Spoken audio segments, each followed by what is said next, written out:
আপনি কি কখনো কুয়ো থেকে কাউকে জল বের করতে দেখেছেন? একটা পাত্রকে দড়ি দিয়ে বাঁধা হয়, তারপর তাকে কুয়োতে ফেলা হয়, টেনে তুলতে হয়, তবেই জল পাওয়া যায়।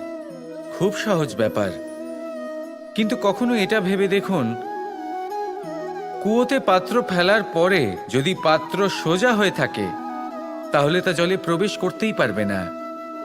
না জল সেই পাত্রে প্রবেশ করতে পারবে, সেই পাত্রকে নত হতে হবে, তবেই জল সেই পাত্রে প্রবেশ করবে, তবেই টেনে আনলে সেই জল আপনার তৃষ্ণা নিবারণ করবে। আর এর মধ্যে জীবনের একটা মূল্যবান শিক্ষা লুকিয়ে রয়েছে, এমন এক শিক্ষা যা সংসারের প্রত্যেক মানুষের জন্য গুরুত্বপূর্ণ। আর সেই শিক্ষার নাম হলো বিনম্রতা। সংসারে প্রত্যেক মানুষের বিনম্র হওয়া উচিত। আপনি নিজেকে বিনম্র করে তুলুন, আপনি বড়দের আশীর্বাদ লাভ করবেন, সাফল্যের মুখও দেখতে পাবেন।